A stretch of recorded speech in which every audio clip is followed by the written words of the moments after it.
Bonjour les sixièmes, j'espère que tout se passe bien pour vous pendant ce confinement. Nous voici réunis sur notre dernière séance sur le monde de la Grèce antique.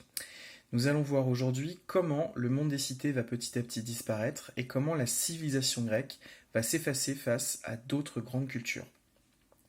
Si vous vous souvenez bien en cours, nous avions laissé Athènes et Sparte à couteau tiré, en train de se faire la guerre pendant la guerre du Péloponnèse, et je vous avais expliqué que finalement les cités s'affaiblissent par les conquêtes, s'affaiblissent par les guerres, s'affaiblissent par les pertes humaines et les ressources, et elles vont être envahies par un petit roi du nord de la Grèce, le roi Philippe de Macédoine. Philippe de Macédoine, à sa mort, il va laisser place à son jeune fils Alexandre, Alexandre de Macédoine, que vous connaissez sous le nom d'Alexandre le Grand. Et nous allons essayer de voir comment ce jeune personnage va pouvoir prétendre à ce surnom de le Grand. Jeune roi, ou plutôt jeune prince initialement formé à la culture grecque par Aristote, un Athénien, il connaît la langue, il connaît la culture, il connaît les textes, et il a une éducation extrêmement soignée. Par son père, il a obtenu différents avantages, non seulement les caisses du royaume sont pleines, mais en plus il possède une armée très efficace, la phalange. Cette phalange macédienne, je vous l'avais expliqué, c'est une armée constituée par des soldats de terre avec de très longues lances qui vont casser au choc mais qui vont pouvoir embrocher tel un porc-épic les ennemis avant qu'ils n'arrivent.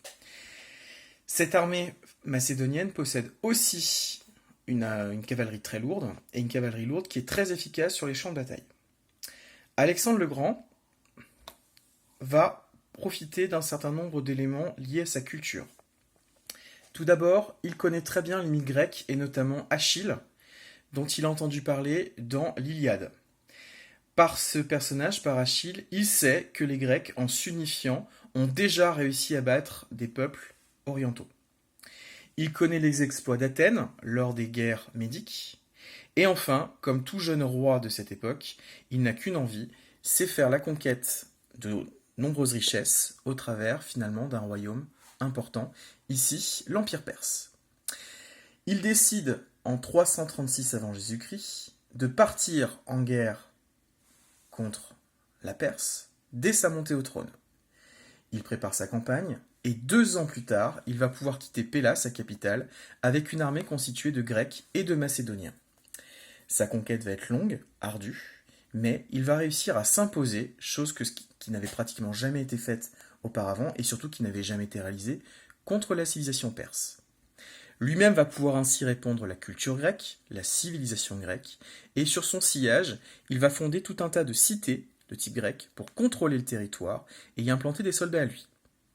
Sa grande particularité, contrairement aux Grecs traditionnels, il va accepter de mélanger des éléments de la culture grecque, des cultures orientales, ce qui va donner naissance à une nouvelle civilisation, la Grèce hellénistique.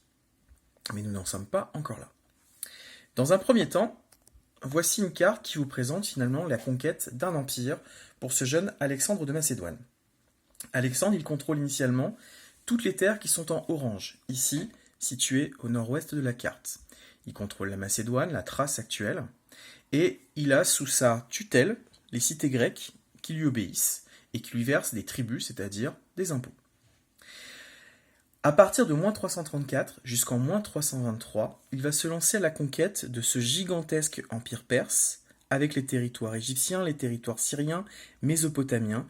Il va courser finalement pendant des années son grand ennemi, le grand roi perse, Darius, et il va conquérir un empire qui s'arrête aux frontières de l'Inde, peuple finalement méconnu à cette époque, et sur lequel courait un certain nombre de mythes, notamment l'idée qu'en Inde, c'est là qu'on trouvait les terres du dieu Dionysos. Pendant toute cette conquête, Alexandre va imposer sa façon de voir les choses, va imposer aussi finalement des officiers macédoniens, grecs, mais il va finalement décider quelque chose de totalement nouveau. Il prend des éléments de toutes les cultures, il prend à chaque fois ce qu'il y a de mieux, il mélange le tout, et il va créer une nouvelle civilisation. Sur cette image qui est tirée du film Alexandre, que je vous déconseille, on a l'idée finalement qu'Alexandre le Grand, désormais, épouse Roxane, une princesse persane, pour s'assurer que l'élite perse va pouvoir le soutenir et qu'éviter qu'il y ait des révoltes partout dans son nouvel empire. Il fait de même en Égypte, il fait de même en Syrie. Son but, c'est que les populations entre guillemets libérées vont décider de soutenir son nouveau règne. Il va mettre en place un empire gigantesque dans lequel, finalement, il se présente à l'oriental, non plus comme un roi grec traditionnel, mais comme un roi au pouvoir absolu, un roi qui serait un dieu vivant. Sur cette pièce de monnaie, on distingue d'ailleurs un certain nombre d'éléments qui rappellent qu'il est macédonien, on l'a représenté avec ses traits grecs assez classiques, il porte le diadème des grands rois de Perse, et il a aussi les cornes d'Amon qui montrent son attachement à la culture égyptienne. Il mélange tout ça pour donner sa nouvelle culture et avoir un empire le plus efficace possible avec des fonctionnaires et des soldats de toutes les grandes cultures. Il dote son empire d'un certain nombre de cités. Ces cités, elles sont sur le modèle grec. Ici, vous avez une maquette qui vous représente la ville de Pergame en Turquie actuelle et la ville la plus célèbre qu'il a fondée, Alexandrie, hors d'Égypte. Cette ville est dotée d'un certain nombre de bâtiments de type grec. On distingue le gymnase pour entraîner les jeunes hommes, on distingue le théâtre pour pouvoir divertir la population, et on voit qu'il a mélangé les différentes communautés. Alors, il a mélangé, c'est un petit peu une erreur, puisque lui-même, s'il a fondé la ville d'Alexandrie en posant la première pierre, il n'y mettra jamais les pieds, puisqu'elle sera créée après sa mort. Malgré tout, on voit bien ici qu'il a voulu disséminer petit à petit des éléments de sa culture un petit peu partout dans le monde. Et ses successeurs continueront finalement sa politique. L'empire qu'il va conquérir en quelques années à peine est gigantesque. Si vous regardez bien, toute cette zone en orange, c'est tout ce qu'il dirige en 323 à sa mort. À cette époque, aucun empire structuré n'est aussi grand que le sien dans toute la région méditerranéenne. D'autres civilisations sont encore présentes, mais à partir de moins 324, alors que ses soldats commencent à lui demander d'arrêter les conquêtes, ils ont envie de rentrer chez eux après une dizaine d'années, le roi va mourir finalement peu de temps après cette demande-là, en moins 323, et on peut supposer que s'il avait continué son règne, peut-être qu'il aurait lancé la conquête des territoires en Occident. Peut-être que Rome n'aurait pas été Rome finalement. Après sa mort, on ne sait pas vraiment dans quelles conditions il est décédé, son empire est confié à ses diadoques, c'est-à-dire ses principaux généraux. Ceux-ci sont chargés finalement de diriger l'empire jusqu'à ce que le jeune fils d'Alexandre, qui va naître après la mort de son père, soit en âge de régner. Certains de ces diadoques vont contrôler la Macédoine, d'autres les terres d'Égypte, et les Séleucides vont contrôler l'essentiel de l'empire perse. Certains contrôlent des territoires beaucoup plus petits, comme ici Attale, qui va contrôler une seule ville, Pergame, mais une ville importante, là où on a mis l'ensemble des trésors conquis par Alexandre pendant la guerre. Au début, ça paraît fonctionner, mais très simplement, quand on confie à des hommes des territoires vastes, riches, puissants, ils finissent par partir du principe que c'est leur, et ils vont se faire nommer rois et prendre le contrôle du territoire.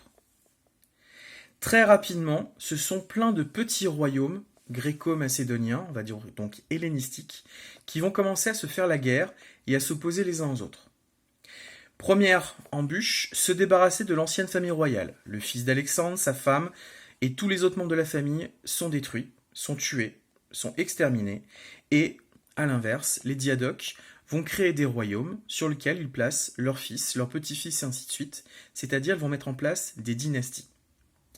Ces différents royaumes vont avoir une existence plus ou moins longue, ils vont connaître plus ou moins de succès.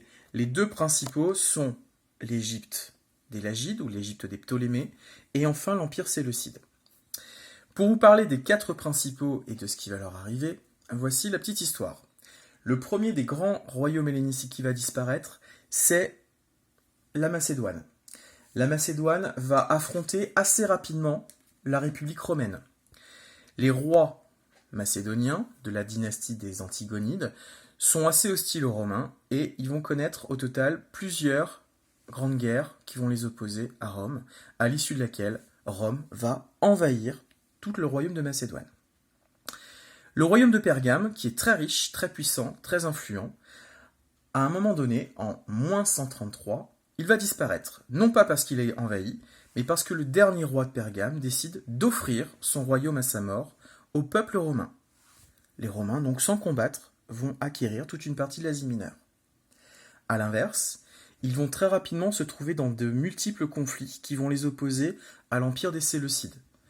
Ces batailles vont durer finalement pendant plus d'un siècle, et en moins 64, alors que le peuple hébreu demande l'aide des Romains, les Romains viennent, finissent par écraser définitivement l'empire séleucide, mais on va rapidement le voir dans un prochain chapitre, les Romains, quand ils arrivent quelque part, ils ne repartent pas. Résultat, ils vont prendre le contrôle de ce territoire qui va être annexé à la République romaine. Le tout dernier territoire qui va véritablement disparaître, c'est l'Égypte des Lagides. Ce royaume est extrêmement riche, extrêmement influent, et surtout, il permet de nourrir énormément de cités et de royaumes en Méditerranée. C'est le grenier à blé de la Méditerranée.